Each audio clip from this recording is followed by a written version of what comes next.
new project this week, but before we get into that, I've actually not been filming a lot for the past few days because I've been feeling a bit burnt out. It's been almost 3 months since I quit my job, and I often feel like I don't yet have enough result to show for people to justify why I quit my job in the first place. I had to talk to some friends, do some journaling to remind myself that burning out doesn't actually come from working too hard. Burning out actually comes from failing repeatedly and things not working repeatedly. Because when things are working the way you think it's supposed to be, that actually energizes you, that actually builds up momentum. So in order to get out of the rut, I had to go back and revisit some small wins I've had in the last 3 months. In the last 3 months, I went from not knowing coding at all to being able to build a full stack social app last week, even though it's still really buggy. Then I also actually doubled my YouTube following in the last 6 months.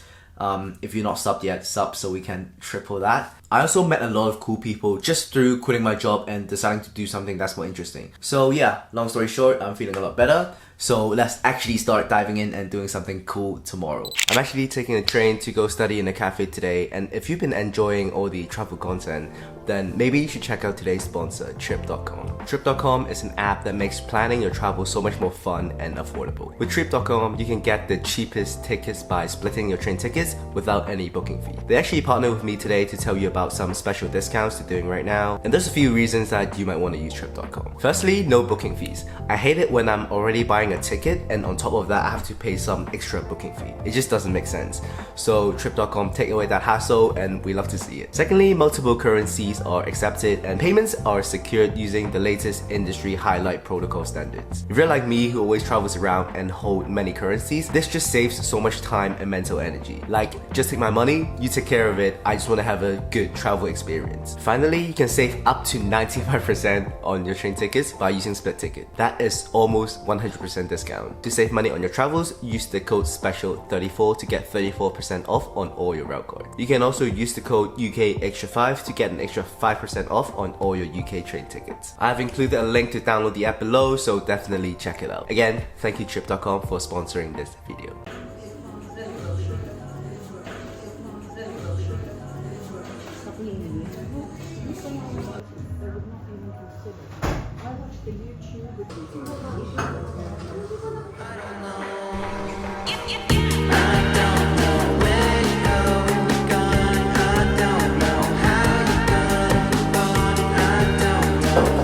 So it's 9:30. Gonna actually start laying out a new project today, but before that, let's make some coffee.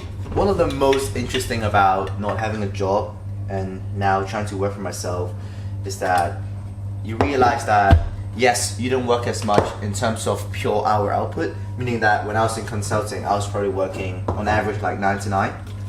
I don't do that anymore.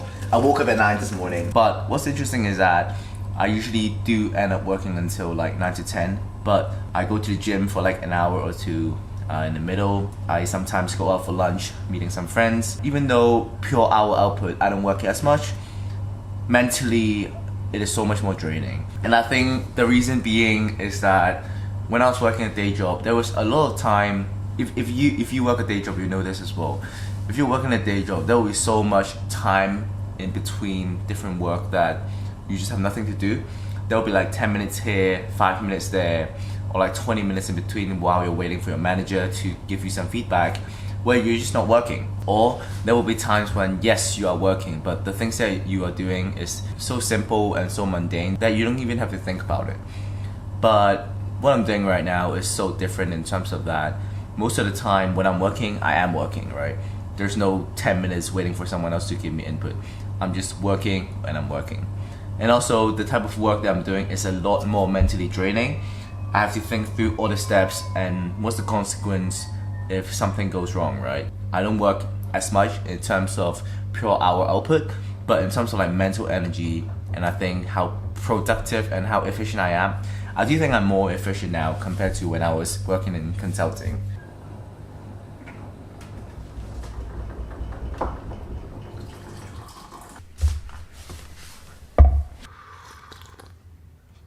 But anyway, today we're starting a new project. Actually gonna do some SketchUp of the new idea, write a one-pager for the idea, do a simple mock-up of what I think the idea would look like. Yeah, if you're new here, I'm building this community called Matcha, and on the side I'm also building small-scale apps like the one I'm building today. So it's gonna be kind of like a productivity habit tracker app. It's a bit hard to describe, but I'll show you guys later once I finish designing a simple mock-up for version 1 of the app. As I mentioned yesterday, I think one of the really key things to keep in mind when you're on this journey is how important it is to give yourself constant, quick feedback. Compared to working a day job, one of the biggest thing you'll realize in terms of the difference is that there's no one to give you guidance anymore. You have to tell yourself whether you're doing a good job. And if you don't give yourself feedback, you'll burn out really quickly. So what I've started to implement is to actually set these OKRs, meaning objective key results, which are just like simple way to track whether I'm on track, whether I'm falling behind,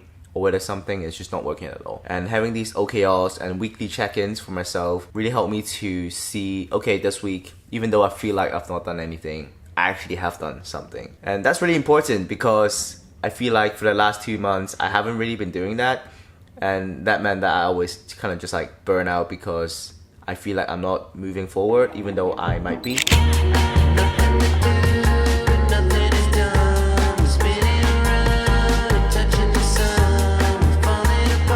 Financial stress is one of the biggest hurdle I have since I started on this journey. I was able to save up enough to not make money for 1 year and still survive, which is how I'm able to do what I'm doing right now. Still, having this countdown in the back of my mind just creates so much underlying stress for myself. Even though I know that the worst case scenario is just that none of what I'm doing works and I have to go back and get a job, knowing that every day I'm burning cash still creates a lot of stress for myself. The plan for this year is not to make a lot of money, but just to survive.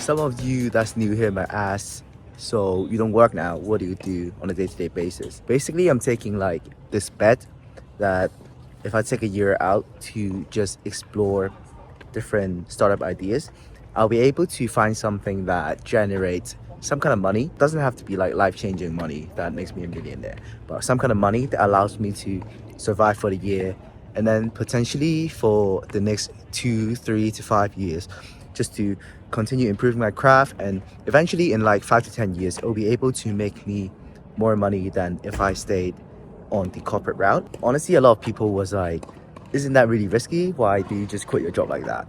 But the way I see it is that the worst case scenario, if none of this work out, it's just that I need to go back to a job, which is what I was going to do anyway. I wasn't really happy with my consulting job.